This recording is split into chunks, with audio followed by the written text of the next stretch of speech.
দেখি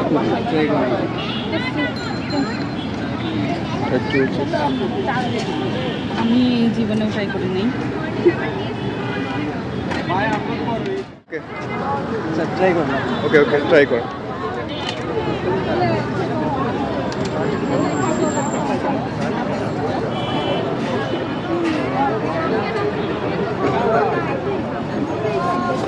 খারাপ না। হ্যালো,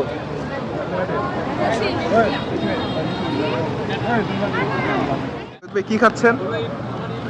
এটা হচ্ছে নাম মুংডি। আবার চিকেন মুংডি। এটা হচ্ছে তোমার রাঙামাটির খুবই বিখ্যাত একটা খাবার। রাঙামাটি, খাগড়াছড়ি এই সমস্ত অঞ্চলে মানে ঐতিহ্যবাহী খাবার। তো এটা মূলত বানানো হয়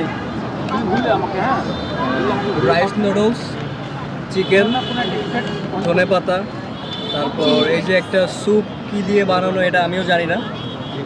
হ্যাঁ, তারপর আরও হয়তো কিছু খেতে secret খেতে কেমন মশলা লাগছে? আছে। খেতে কেমন লাগছে? ফার্স্ট টাইম ট্রাই করতেছি তো, খারাপ না, ভালোই। 10 আউট অফ কত? 10 out of 7। 7, ওকে।